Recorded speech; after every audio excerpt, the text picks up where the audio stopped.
अस्सलाम वालेकुम दोस्तों, जैसा कि आप जानते हैं राशिद बाबा जी, उम्मीद होगी सारे बहन भाई खैरियत से होंगे। दोस्तों आपकी खिदमत में हाजिर है नई अपडेट साथ। दोस्तों बड़ी खबर, बड़ा खुलासा। दोस्तों एक और धमाका, आंटी सीमा को घुसन पड़ने शुरू हो चुके हैं। ठा ठा दोस्तों वो किस लिए? दोस्तों इसकी तफसील मैं आपको इस वीडियो में बताऊंगा। आंटी सीमा के घर नोटिस पहुंच चुका है। बिल्कुल दोस्तों, आप दोस्त सही सुन रहे। दोस्तों आंटी सीमा के घर जो नोटिस पहुंचा है उसमें आंटी सीमा का गिरफ्तारी की डेट लिखी हुई है। तो आंटी सीमा के घर कोई पुलिस के एहलकार आते हैं, जो लेडीज पुलिस आती है दो, तो वो उस भगोड़ी से कहती है कि ये तुम्हें मोहलत देते हैं वो आंटी सीमा को। वो कितने दिन की देते हैं? वो 2 दिन की या 3 दिन की। इससे कहते हैं इस भगोड़ी से कि तुम माफी मांग लो, तुम्हारे पास अभी भी टाइम है। तो देखते हैं अब ये भगोड़ी क्या करती है। दोस्तों इसके घर पे नोटिस पहुंच चुका है। ये अभी की बहुत बड़ी खबर है और बहुत बड़ी अपडेट है। दोस्तों ये भगोड़ी ये कहती है कि मेरे बच्चों का मुस्तकबिल हिंदुस्तान में है, मेरे बच्चों का मुस्तकबिल यहां पे। उन बच्चों का मुस्तकबिल हिंदुस्तान में नहीं है, उन बच्चों का मुस्तकबिल पाकिस्तान में उनके बाप के साथ है। दोस्तों ये अब भगोड़ी पुरानी बातें लेके बैठ चुकी है। उस भड़वे के साथ आज मैंने इसका व्लॉग देखा था, तो उस भड़वे से ये कहती थी कि मुझे ये बताओ सचिन, अगर जब तुम मुझसे रूठ जाते थे तो मैं रात भर बैठ के रोती थी और रो रो के अपने हाथ काट लेती थी जब तुम मुझे ब्लॉक कर देते थे। तो आगे से वो भड़वा ये कहता था इस भगोड़ी से, आखिरकार अगर मेरी शादी तुमसे ना हुई होती तो सीमा फिर तुम क्या करती? तो आगे से ये भगोड़ी ये कहती है कि सचिन भड़वे, अगर तू मुझे ना मिलता तो मैं मर जाती, मैं खुदकुशी कर लेती। ये देखें ये भगोड़ी 4 बच्चों की मां, सिर में सारे चिट्टे हो चुके हैं जब इसके सर के ऊपर आशिकी का भूत सवार हो चुका है। एक इस पाकिस्तानी भगोड़ी के लिए जिसके 4 बच्चे हैं, 4 दफा इस भगोड़ी का इंजन खुल चुका है और अभी भी ये भगोड़ी 4 बच्चे, अभी भी इसके सिर से आशिक का भूत नहीं उतरा, मोहब्बत का भूत नहीं उतरा। उतारेगा मोमी मलिक, आ गए हैं मैदान में उतारने के लिए। तुम्हारे सिर से ये जो भूत चढ़ा हुआ ना भगोड़ी, ये मोहब्बत का, ये चाहत का, ये ऐसे तुम्हारे सिर से भगोड़ी मोमी मलिक सर उतारेंगे तो तुम खुद ये सोच के परेशान हो जाओगी कि मेरे साथ बना क्या है।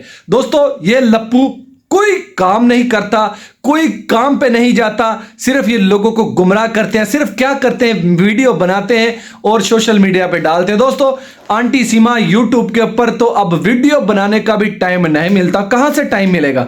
इस भगोड़ी को टाइम कहीं भी नहीं मिलेगा, क्योंकि इस भगोड़ी के ऊपर कानून का शिकंजा इतना ज्यादा कस चुका है, तंग हो चुका है कि ये भगोड़ी खुद दलदल के अंदर जाना शुरू हो चुकी है। दोस्तों आंटी सीमा के घर पे जो नोटिस पहुंचा है उसकी 2 दिन में या 3 दिन में उसकी सुनवाई हो जाएगी, या आंटी सीमा को उठा के जेल में डाल दिया जाएगा, नहीं तो आंटी सीमा को पाकिस्तान डिपोर्ट जरूर कर दिया जाएगा। दोस्तों आंटी सीमा को सजा होने से कोई भी नहीं बचा सकता।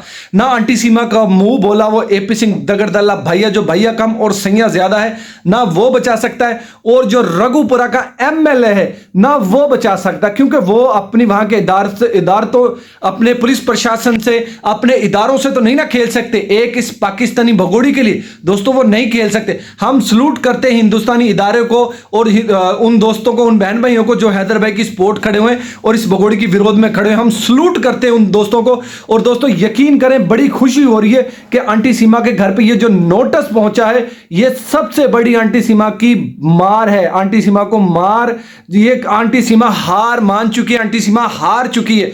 आंटी सीमा अब वीडियो बनाती है, रो रही है जो ये वीडियो बना रही है। आखिरकार क्यों अब ऐसा कर रही है? पहले तो ये कहती थी हिंदुस्तान में बैठ के हिंदुस्तान के शहरियों को गालियां देनी, हिंदुस्तान की बहन बेटियों को गालियां देनी, और जो हमारे हिंदुस्तान से हमारे बहन भाई देखते हैं उनको गालियां देनी। एक ये पाकिस्तानी भगोड़ी हिंदुस्तान में बैठ के हिंदुस्तान के शहरियों को गालियां दे रही थी। तो अब ये क्या करेगी? अब वही गालियां इसकी सामने आ रही हैं। जो लोग इसकी विरोध में खड़े हुए हैं उन लोगों के लिए बहुत बड़ी खुशखबरी है ये कि आंटी सीमा जल्द जेल जरूर जाएगी, क्योंकि आंटी सीमा की जो आंटी सीमा के घर पे नोटिस पहुंच चुका है, उसके अंदर तारीख भी लिखी हुई है। आंटी सीमा अभी बता तो नहीं रही क्या तारीख लिखी हुई है। दोस्तों आने वाले वक्त में इंशाल्लाह हम बहुत जल्द ये खुलासा करेंगे कि आंटी सीमा को किस तारीख को और किस डेट को इस भगोड़ी को सजा होगी, क्योंकि उसको सजा होगी तो हमें तसल्ली होगी। पहले उसको सजा होगी, फिर उसको पाकिस्तान डिपोर्ट कर दिया जाएगा। और सलूट करते हैं मोमिन मलिक सर को, जो मोमिन मलिक सर इस केस के अंदर बड़े जबरदस्त दबंग तरीके से एंट्री की हुई है, दबंग तरीके से इस केस को बहुत अच्छे तरीके से देख रहे हैं, बगैर किसी फायदे के, बगैर किसी मुनाफे के।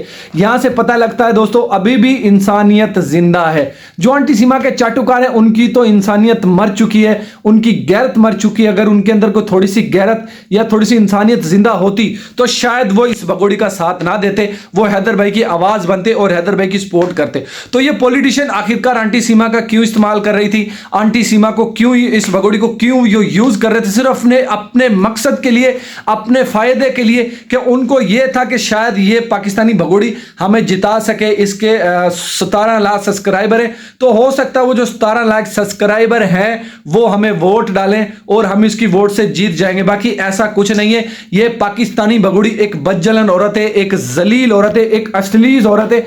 ऐसी औरत को समाज में रहने का कोई हक नहीं है, और ना ऐसी औरत को किसी भी समाज में, किसी भी कंट्री में रहने का कोई हक नहीं। दोस्तों एक पिछली बात मैं आप तमाम दोस्तों के साथ शेयर करता चलूं।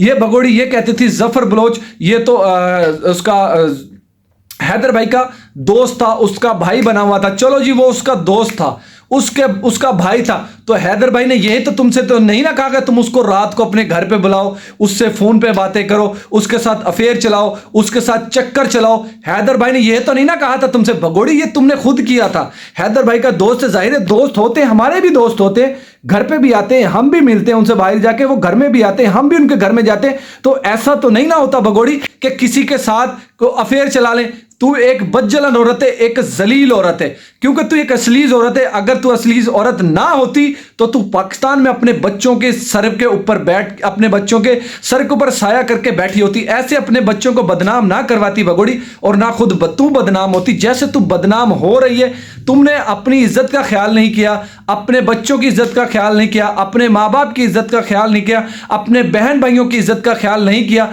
अपने उस शौहर की इज्जत का ख्याल नहीं किया जो तेरे मुस्तकबिल के लिए, तेरे दिल के ख्वाहिशात पूरी करने के लिए वो बाहर गया हुआ था। किसके लिए? सिर्फ कमाने के लिए, तेरे फ्यूचर के लिए, तेरे बच्चों के फ्यूचर के लिए। तो फिर तू किस मुंह से कहती थी भगोड़ी कि मुझे तो पाकिस्तान में कोई चीज की सहूलत नहीं थी, मेरे घर में कोई चीज इस्तेमाल के, मुझे कोई चीज इस्तेमाल के लिए नहीं लेकर देता था हैदर भाई। तू भगोड़ी झूठ क्यों बोल रही है? तू जितने झूठ बोलती है, हर झूठ का तेरा पर्दाफाश होता था, तेरा वही झूठ सामने आ जाता है। तू जितने झूठ बोलती है बोलती रहे, हमें कोई फर्क नहीं पड़ता। हम तो आवाज उठाते रहेंगे उन 4 मासूम बच्चों के लिए, और जब तक सांस में सांस है, जब तक जिंदगी है, जब तक हैदर भाई के बच्चे हैदर भाई को नहीं मिल जाते, जब तक हम इसी तरह उन 4 मासूम बच्चों के लिए आवाज उठाते रहेंगे। और उठाते हैं दोस्तों, मैं बहुत छोटा सा यूट्यूबर हूं, बाकी फिर भी मैं कोशिश करता हूं मैं हैदर भाई की सपोर्ट करूं और ज्यादा से ज्यादा हैदर भाई की आवाज बनूं, और ज्यादा से ज्यादा आवाज के साथ हैदर भाई की आवाज को बुलंद कर सकूं, ताकि हैदर भाई के जो बच्चे हैं हैदर भाई को मिल के रहे। हम सलूट करते उन हिंदुस्तानी को दोबारा से, उन बहन भाइयों को जो किसी भी कंट्री से, पाकिस्तान से, हिंदुस्तान से, जो हैदर भाई की सपोर्ट कर रहे हैं और हैदर भाई की आवाज बने हुए हैं। दोस्तों आज के लिए इतना ही, मिलते हैं किसी और वीडियो में। दोस्तों इसी तरह हमारे साथ जुड़ रहे हैं, हमारे चैनल को सब्सक्राइब करें, हमारी वीडियो को लाइक करें। तब तक के लिए अल्लाह हाफिज। पाकिस्तान जिंदाबाद।